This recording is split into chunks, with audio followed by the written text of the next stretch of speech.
What's up, guys? Welcome back to another video. And I'm excited for this one today because we're going to discuss exactly the way that your self-concept transcends through time and space. And we're also going to be discussing how affirming plays into this, how visualization plays into this. When people talk about self-concept, we talk about your identity. We talk about who it is that you think that you are. We're going to explore some tangible ways that you can begin to construct the self-concept that you want, imbue it with the qualities and characteristics that you want, so that your identity is then integrated with those qualities and you are embodying them, not only in the present moment, but you are carrying them across time.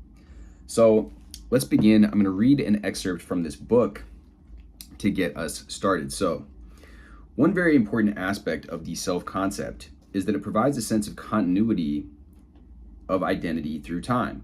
By exploring these aspects of time, we can discover exactly how this continuity is created and how you can enhance it. With this solid sense of knowing who you are, any information about a behavior that doesn't fit is only about something you did, not about who you are. So that's what your self-concept or your identity is. It is a state of being that you can exhibit in different behaviors and in different contexts. The more you have examples widely distributed in lots of different time frames and in lots of different contexts, the more you can feel that this quality is an inherent part of yourself that is independent of outside circumstances, or the 3D. Future examples are very powerful in making your self-concept much more solid and durable. That stability is a great basis for feeling undefensive and willing to accept feedback. However, you could be very open to receiving feedback and still not notice it. So how do you think that creating future examples will make you able to notice these qualities more? Notice what it is that you're imbuing your self-concept with. When you create a future example of a satisfying attitude or quality, or characteristic or trait, you put it into the future and that programs you to respond. So it makes it more likely that you will actually be that way when the future time arrives. It also adds to your database and makes it more solid, giving you the sense that this quality is part of who you are at all times, throughout all time frames. This visualization or this statement that you're making to yourself by way of robotic affirming or scripting or visualization, one of the three, it becomes a prediction of what the future is going to be like. You're saying to yourself, this is what is going to happen. A prediction then sensitizes you and makes you much more likely to notice whether it actually happens or not when the time comes. So to use a simple example of this, let's say that you tell your friend you're going to stop by their house at 5:05 p.m. You're going to be much more likely to notice what time you actually stop by than if you had made no prediction like this at all. Like, for example, if you had said you're going to stop by at some time during the week, you would most likely notice if you didn't drop by that week and went the following week, you'd be much less likely to notice not only the exact time that you drop by, but you probably wouldn't notice what time of day you drop by. So this very act of creating this future example, whether it be with a scripting thing that you've written down, whether it be with a visualization, whether it be a robotic affirmation that you are using as a way of predicting the future, the more likely you are to notice whether your behavior matched up with that prediction. And the more specific and detailed your prediction is, the more likely you are to notice the small differences in what actually happens, and the better your feedback will be. So I actually wrote out some qualities and traits that I think can be actually very resourceful states. If we want to talk about states, what in the form that Neville talks about, whether we want to talk about them as qualities or simply values and ways of being that we intend on being. You know, in my robotic affirming video, I use the example of being calm and relaxed, and that is a robotic affirmation you can tell yourself. The traits that I wrote here, some of them that I wrote that came to mind were competent, strong, courageous, self-assured, focused, resilient. And let's use the example of being courageous. I'm going to use a couple different examples, but so we use the example of being courageous.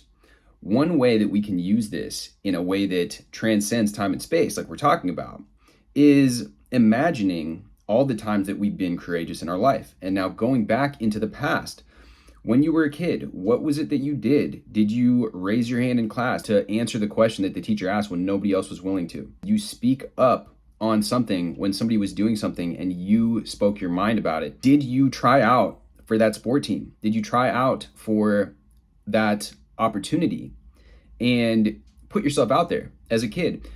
Think about this from all the times up through childhood to your teenage years to whatever age you might be, your early adult life into where you are now. And also think about your future paced versions of you being courageous. What is it that you are going to be doing in the future that is in alignment with this quality? How is it that you're going to be showing up in your career, in your day-to-day life, with your family, with your friendships, relationships?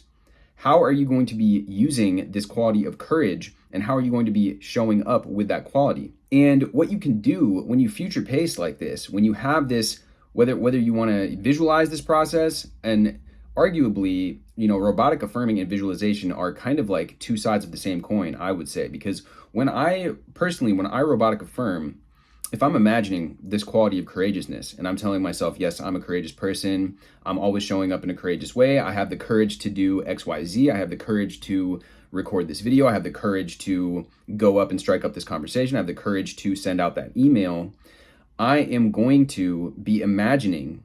That's just by virtue of the way that the mind works. Like I've used in a previous example, if you think of a lemon, if you begin to think of a lemon and the juice of the lemon, you start saying those words to yourself, well, you're going to have some sort of visual, more than likely visual representation of that's going to be formed in your mind, right?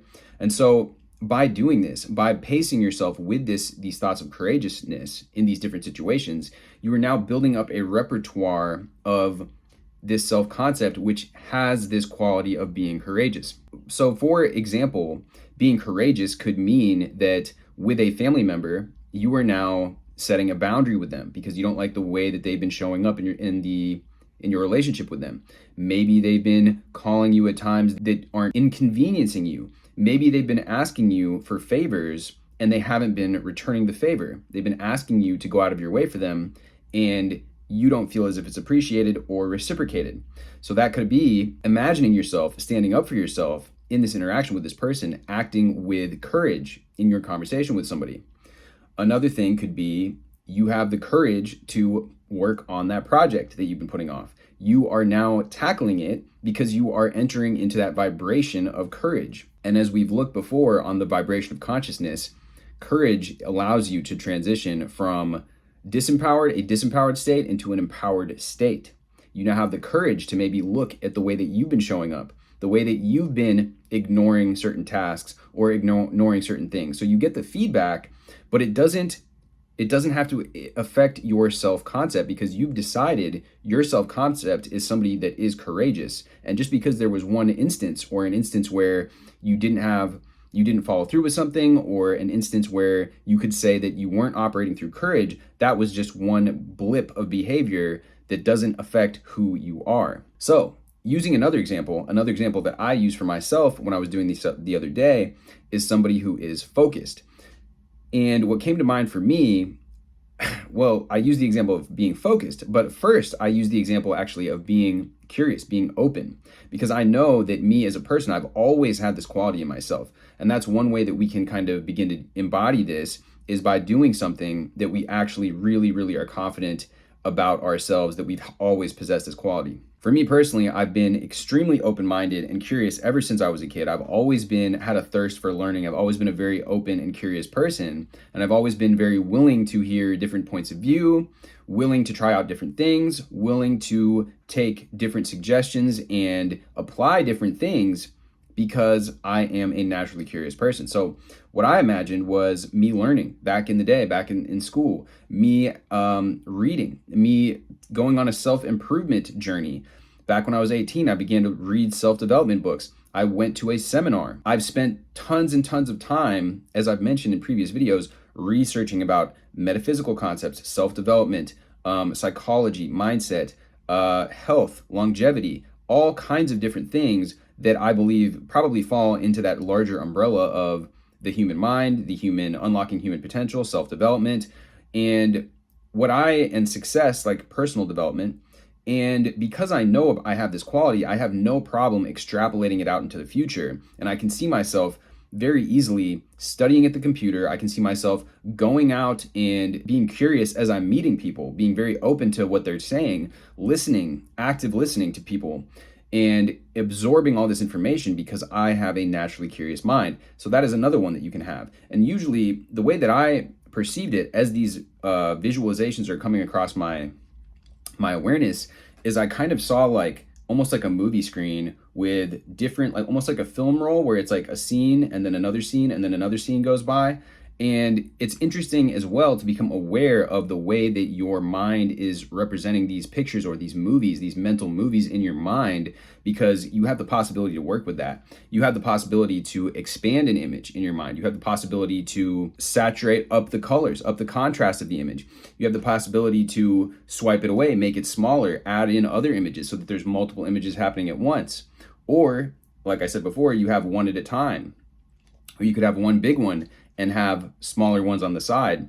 But they can all be examples of you embodying this quality, whether it's courageousness, whether it is open-mindedness, openness, curiosity, or focus, and see yourself with these qualities. And what that is going to do for you is it is going to make it that much more solid, that much more integrated into who you are, so that you are now operating through this lens of consciousness.